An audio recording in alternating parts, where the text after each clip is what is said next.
Hello বন্ধুরা, নমস্কার। সবাই কেমন আছো? বন্ধুরা, আজকে আমি লাল শাক ভাজা করব আর মাছের ঝোল রান্না করব। তো আমি শাক কটাকে ভালো করে বেছে নেব।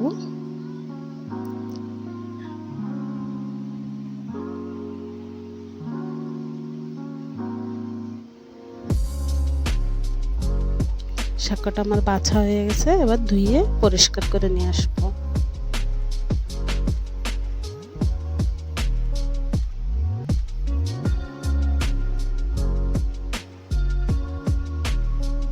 ধুয়ে পরিষ্কার করে নিয়ে এসে এবার আমি শাক কটাকে অল্প কুচায় নেব।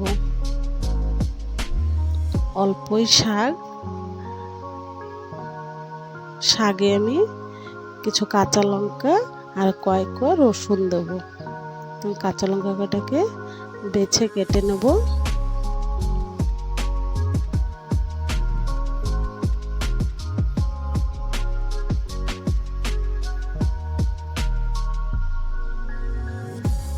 রসুন কাটাও বেছে নেব।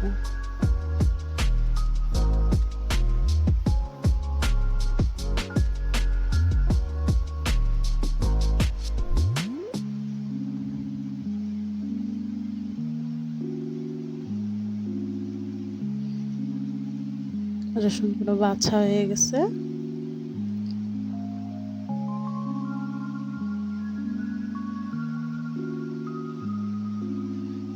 এবার আমি কড়াইটা বসায় দিছি। কড়াইতে সর্ষের তেল দিলাম। রসুন কটা একটু ছেঁচে নেব। তেলটা গরম হয়ে গেছে, কাঁচা লঙ্কা রসুন কটা দিয়ে দেবো।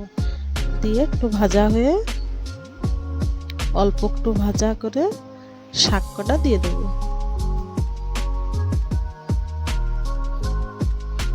এই শাক রান্না করতে বেশি সময় লাগে না। একটু নাড়ায় চাড়ায় হলদি লবণ দিয়ে দেবো।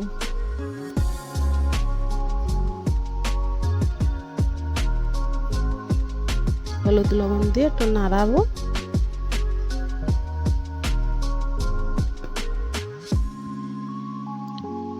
অল্প সময়ের মধ্যে আমার শাকটা হয়ে গেছে, নামায় নেব।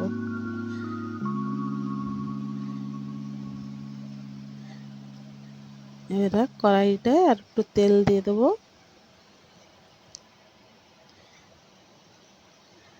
মাছটা ভালো করে হলুদ লবণ মাখায়ে ভেজে নেব।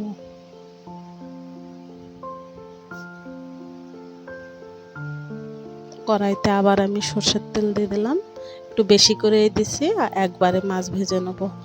আর আমার এইটুক তেলেই মাছ ভাজা হয়ে যাবে, আর তেল আমার দেওয়া লাগবে না। তো আগে আমি মাথা দুটো ভেজে নেব।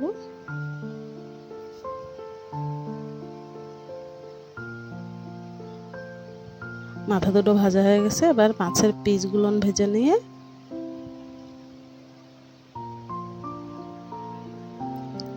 মাছগুলো আমার ভাজা হয়ে গেছে। এবার ওই তেলটা একটু কালো হয়ে গেছে। ওই তেলে আমি গোটা তেজপাতা আর গোটা জিরে দিয়ে দেবো। দিয়ে একটা পেস্ট কুচায় রাখছিলাম, সে পেস্টটুকু দিয়ে দেবো। পেস্টটা ভাজা হয়ে গেলে রসুন আর আদা থেতো করে রাখছিলাম, সেইটাও দিয়ে দেবো।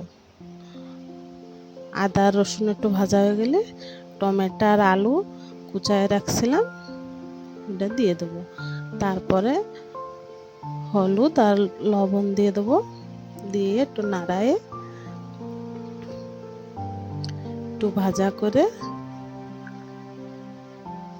তারপরে লঙ্কার গুঁড়ি, জিরের গুঁড়ি, ধনের গুঁড়ি দিয়ে আলুটা ভালো করে কষাবো।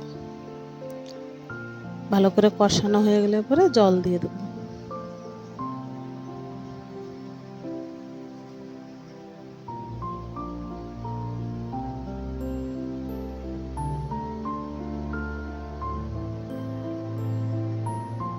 পরিমাণ মতন জল দিয়ে ঢাকা দিয়ে দেবো। আমার তরকারিতে জাল হয়ে গেছে। ঢাকনাটা তুলে মাছ কটা দিয়ে দেবো।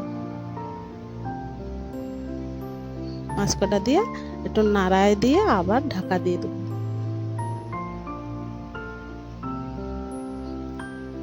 ঢাকনাটা তুলে নিয়েছি, আমার তরকারি প্রায় হয়ে গেছে। এবার একটু ঢাকনাটা তুলে আর একটু জাল দিয়ে নেব।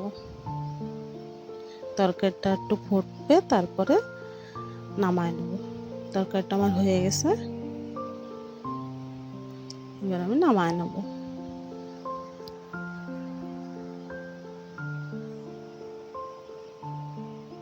আমার মাছের ঝোল রান্না করা হয়ে গেছে। জানাবেন বন্ধুরা কেমন হয়েছে।